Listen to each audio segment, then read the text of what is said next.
Level 9 zillion.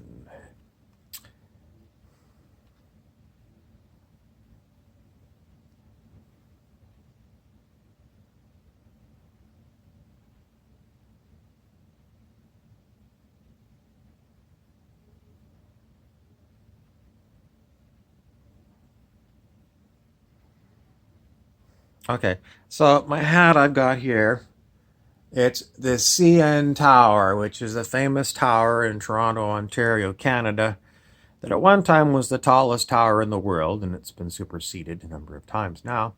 But to me, it symbolizes what the metaphysical writer Stuart Wilde called, well, he called it the electricity of the ego. And the tower for me, it's Isengard in Lord of the Rings, Saruman the wizard, who was power mad. So it's a great, huge tower of egoic power. And well, in the end, if you're following the story of the fool who travels through the tarot cards, the fool on the grass is what happens. Basically, the person falls out of their tower, or the tower collapses. And it is also a symbol of the ego's, the removal of this huge egoic tower.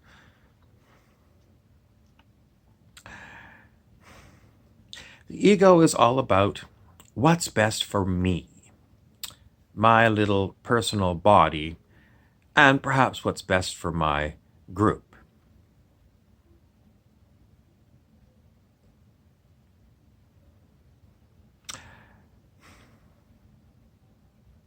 I've considered a lot of different ways of prayer, and basically the best prayer that I ever heard was,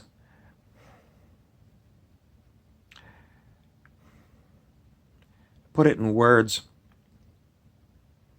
I wish for the highest and best good of all. It's not about me personally. I'm included in all, but it's not about me rising to the top of some tower and having all, being the emperor, basically. It's not about me being the emperor. It's about all, the good of all.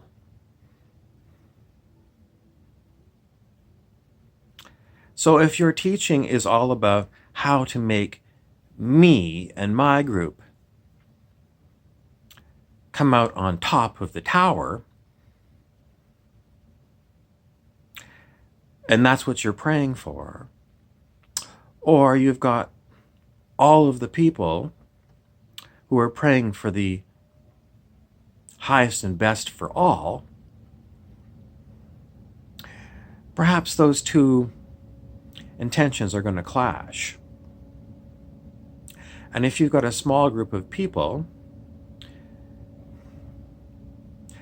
whose intention is all about themselves, and then you've got an enormous number of beings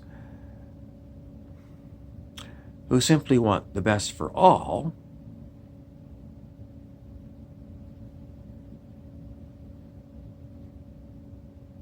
what's going to happen? In Lord of the Rings, Saruman the wizard lost.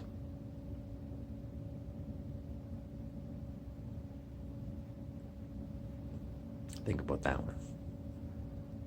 Oh, let's see. The next item is going to be, where do we go from here?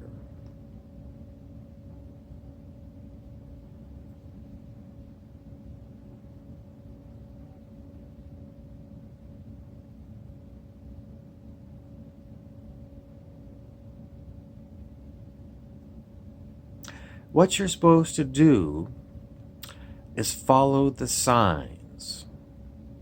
You're supposed to look for beauty. follow the path of beauty. Okay? So, some other ones are follow your bliss. So, what makes you feel good?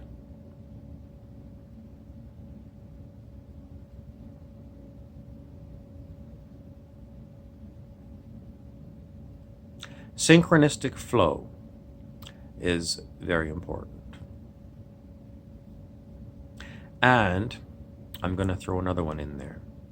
Infinite patience. Infinite patience. You're not leaning into it. Again, the great metaphysical writer Stuart Wilde said, don't lean into what you want. You're not pushing. You're not pushing. So if the circumstances are not lining up, leading you to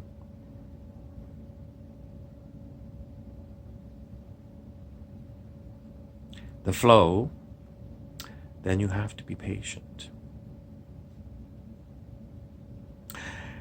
In a world like ours that is ruled by tyrants, you can study Carlos Castaneda. And Castaneda talks about great tyrants.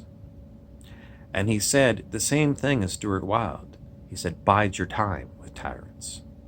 Bide your time. In other words, you have to have infinite patience to wait for the circumstances to arise, the correct ones. And then you make your move.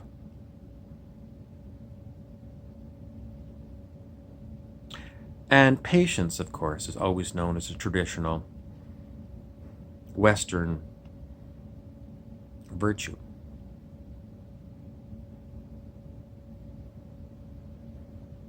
It's very different kind of teaching than what you get in I Want It Now. Let's make it happen. Very different.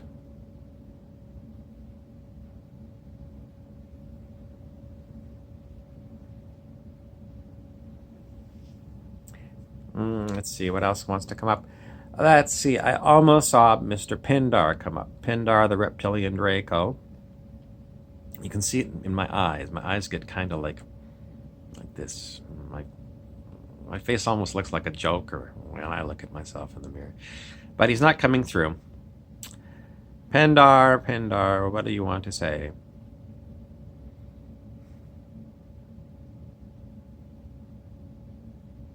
Pindar is meditating.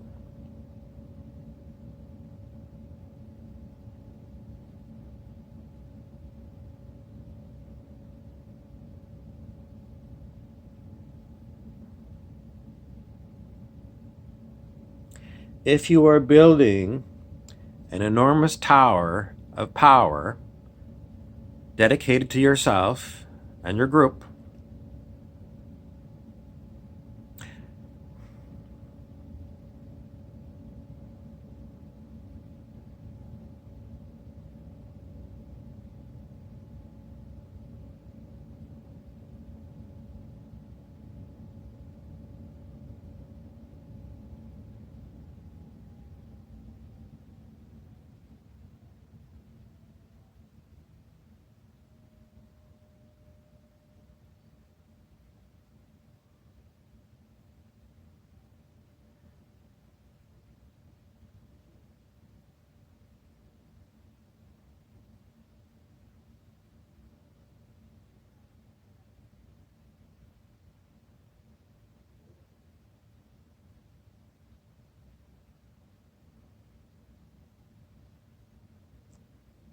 thank you very much.